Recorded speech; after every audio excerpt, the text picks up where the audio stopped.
Welcome to పక్కా హైదరాబాదీ నేను Deepika details చూద్దాం. కోటిన్నర జనాభాకు చేరిన నగరంలో సరిపడా బస్సులు లేక ప్రయాణికులు అనేక ఇబ్బందులు పడుతున్నారు. ఉదయం సాయంత్రం రద్దీ వేళల్లో ప్రయాణం నరకంగా మారుతుందని ఉద్యోగులు విద్యార్థులు వాపోతున్నారు. మహాలక్ష్మి ప్రయాణికుల సంఖ్య పెరగడంతో రద్దీ బాగా పెరిగింది. బస్సు కోసం రోడ్ల మీద పరుగులు పెడుతూ ప్రమాదాలకు దగ్గరవుతున్నారు. మహానగరంలో బస్సు ప్రయాణం చుక్కలు చూపిస్తోంది. మహాలక్ష్మి పథకం అమలు నుంచి బస్సుల్లో రద్దీ విపరీతంగా పెరిగిపోయింది.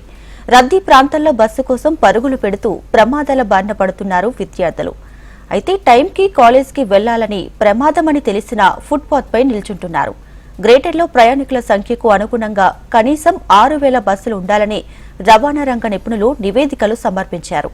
ఇప్పటికీ బస్సుల సంఖ్య పెంచలేదు. ప్రస్తుతం 2,500 బస్సులు రాకపోకలు సాగిస్తున్నాయి. నిత్యం 20 లక్షల మంది గమ్యస్థానాలకు చేరుకుంటున్నారు. సికింద్రాబాద్, ఈసీఐఎల్, కుకట్పల్లి, మియాపూర్, కోటి, నాంపల్లి, ఎస్ఆర్ నగర్, అమీర్పేట్ బస్టాండ్లు మహిళా ప్రయాణికులతో రద్దీగా ఉంటున్నాయి.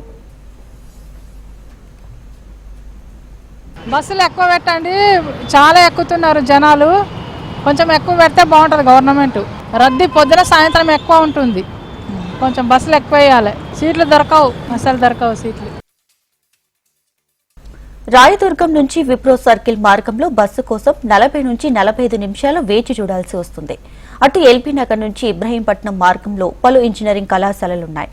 పరిమిత సంఖ్యలో బస్సులు ఉండటంతో విద్యార్థులు ఫుట్పాత్లపై ప్రయాణిస్తున్నారు. ముఖ్యంగా అమీర్పేట్ బస్టాప్లో బస్సుల కోసం విద్యార్థులు అటు ఉద్యోగులు రోడ్ల మీద ఎదురు చూడటం వల్ల బస్ ఆపే స్థలం లేక బస్సు డ్రైవర్లు బస్ షెల్టర్లకు కొంత ముందుకు వెళ్లి బస్సును ఆపుతున్నారు.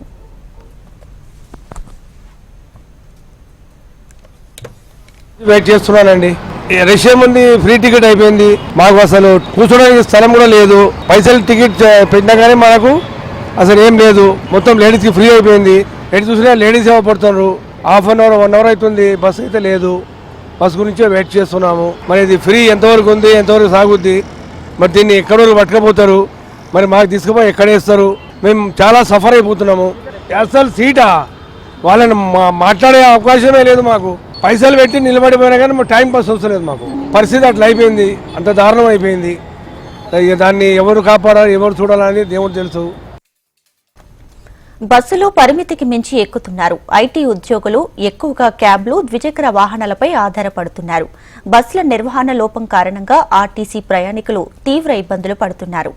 ఇప్పటికైనా గ్రేటర్ ఆర్టీసీ బస్సుల సంఖ్య పెంచాలని, అవసరం ఉన్న మార్గాల్లో నడపాలని, సమయానికి వచ్చేలా చేయాలని ప్రయాణికులు కోరుతున్నారు. మహానగరంలో సిటీ బస్ ఎక్కాలంటే ఒక యుద్ధమే చేయాల్సిందంటున్నారు ప్రయాణికులు. ఇక ఉదయం సాయంత్రం అయితే ప్రత్యేకంగా చెప్పనక్కర్లేదని ప్రయాణికుల రద్దీ ఎక్కువగా ఉండడం, బస్సుల సంఖ్య తక్కువగా ఉండడంతో తీవ్ర ఇబ్బందులు ఎదుర్కొంటున్నారు. ఇక విద్యార్థులు అయితే ఫుట్పాత్ ప్రయాణాలు చేసి ప్రమాదానికి దగ్గరవుతుండడంతో ఇప్పటికైనా సరే సంబంధిత అధికారులు స్పందించి ఆర్టీసీ బస్సు సేవలను పెంచాలని ప్రయాణికులు కోరుతున్నారు. వీడియో జర్నలిస్ట్ గజానంతో ప్రియాంక, HM టీవీ, హైదరాబాద్.